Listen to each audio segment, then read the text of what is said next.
আবারও বিজেপি থেকে তৃণমূলে ঢল নেমেছে শুভেন্দুর জেলা। বিস্তারিত জানিয়ে দেব, সঙ্গে থাকুন। সদ্য বিজেপি ছেড়ে তৃণমূলে নাম লিখিয়েছেন হলদিয়ার বিধায়ক তাপসী মণ্ডল। এরপর প্রায় ২৫ জন বিজেপি কর্মী যোগ দিলেন ঘাসফুল শিবিরে। জানা গিয়েছে, মঙ্গলবার পূর্ব মেদিনীপুর জেলার তমলুক ব্লকের শ্রীরামপুর ২ গ্রাম পঞ্চায়েতের বিজেপি সদস্য শম্ভুনাথ পাত্র সহ ২৫ জন বিজেপির নেতৃত্ব ও কর্মীরা যোগদান করেন।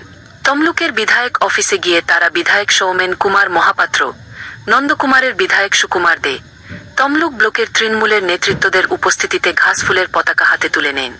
দলবদলু বিজেপির পঞ্চায়েত সদস্য শম্ভুনাথ পাত্র বলেন, বিজেপির প্রধানের লাগাম ছাড়া দুর্নীতি বিরুদ্ধে সোচ্চার হয়েছিলাম। শুভেন্দু অধিকারীর একনায়কতন্ত্র হিন্দুত্ববাদী মেনে নিতে পারিনি। আমাদের দেশের সর্বধর্ম নিয়ে থাকতে ভালোবাসি, তাই আজ থেকেই আমি বিজেপির সঙ্গ ত্যাগ করলাম। যদিও বিজেপির তমলুক সাংগঠনিক জেলার সহসভাপতি আশিস কুমার মণ্ডল বলেছেন, বিজেপির ওই পঞ্চায়েত সদস্য অনেকবার দল পরিবর্তন করেছে।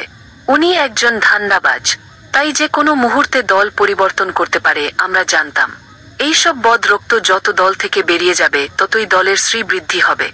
আগামী ২৬ সালে বিধানসভা নির্বাচনে বিজেপি জয়লাভ করবে এবং তমলুক ব্লকের শ্রীরামপুর ২ গ্রাম পঞ্চায়েত থেকে বিজেপি লিড নেবে।